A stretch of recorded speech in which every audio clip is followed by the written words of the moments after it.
London Reels. Way better idea. Sponsored by Xbrain.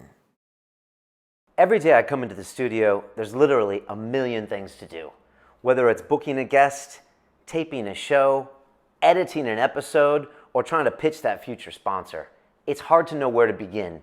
So I took a tip from Martin Bjerregaard, our former guest, and I create a today list.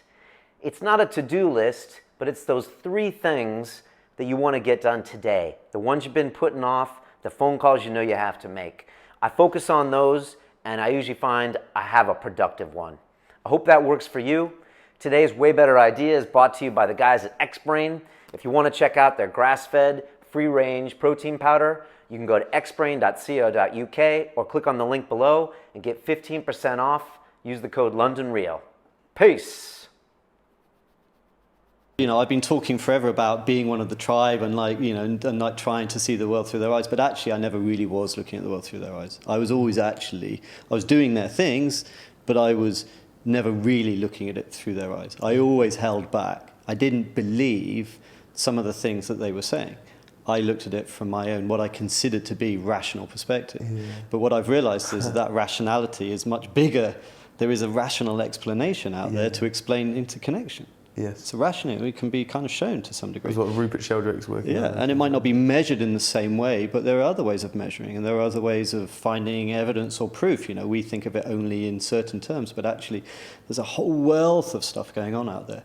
And also, when you start perceiving or when you start believing or thinking slightly differently, then actually other things happen that can only become apparent when you make that switch. Synchronicities and things like that. Yeah, it's like, you know, if you start believing perhaps that your thoughts are affecting the world beyond you. I mean, we know that our thoughts can affect our own bodies, but if you begin to think your thoughts can affect things beyond you, there's something very strange happens. Now, some neurologists will say, yeah, that's fine, and others will say, well, that's delusional. It's just a form of, I don't know, some sort of delusion. You're applying some part of your brain to other things, and it's not real.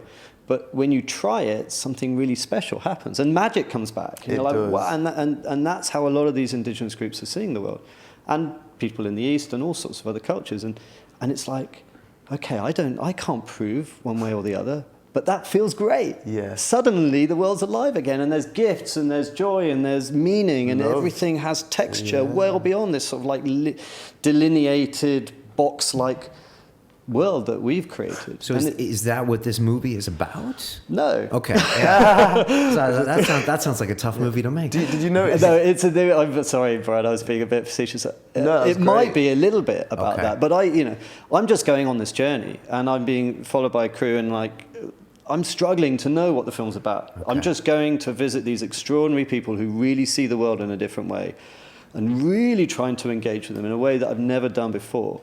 And just go, okay, I'm really going to try and listen, really going to try and feel.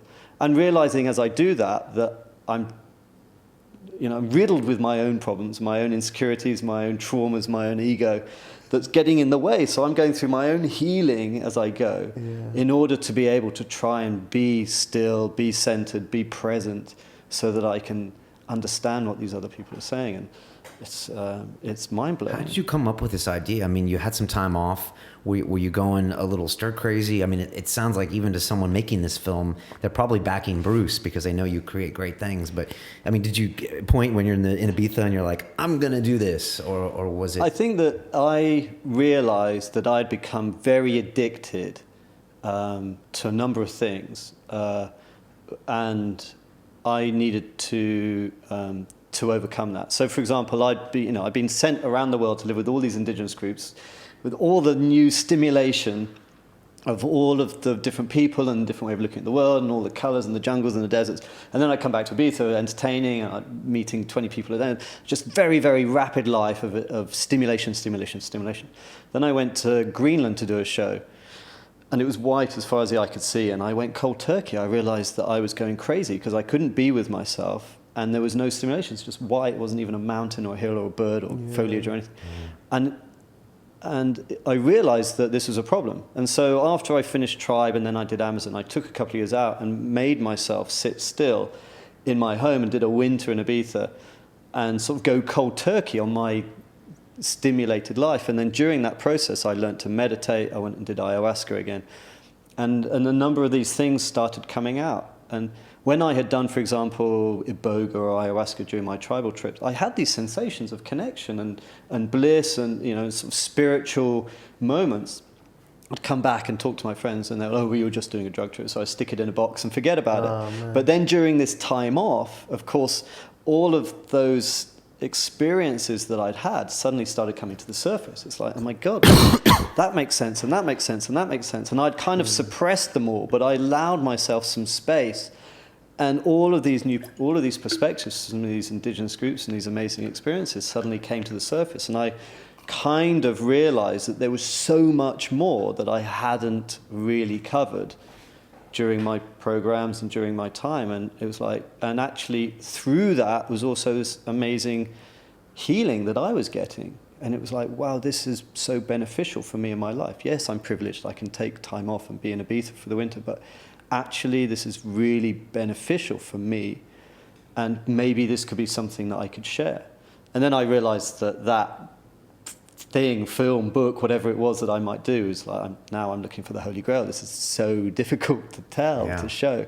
And also, is it my job to tell or show anyone? It's like, you soon realize that actually these things you're tackling now at the very heart of humanity. You're talking spirituality, you're talking about human nature. It's like you start broaching those subjects with people and people get very defensive.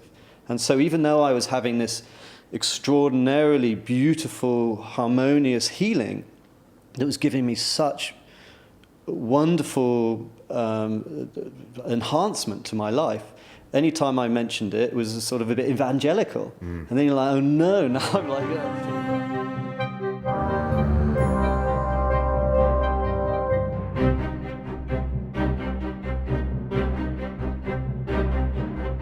This week, London Real presents Adam Scorgi, the producer of The Union, the business of getting high. Stop. Watch The Union, then we'll have a rational discussion. But don't argue with me until you've learned some facts. Marijuana is just a weed, and marijuana is worth more ounce for ounce than gold. You're the pot guys, right? We did a pot film, right, that was thought-provoking and entertaining, but that doesn't make us pot guys. Now he brings you the culture high. Things don't add up, they don't work. We can't just keep banging our head against a brick wall and expecting it to change. We have to start looking at alternative models. What those are, who knows? The Culture High is the documentary that will tear into the very fiber of the longest fought war of our time. This Sunday, London Real presents Adam Scorgi, the culture high. The only thing that really seems to make sense is that none of this makes any sense.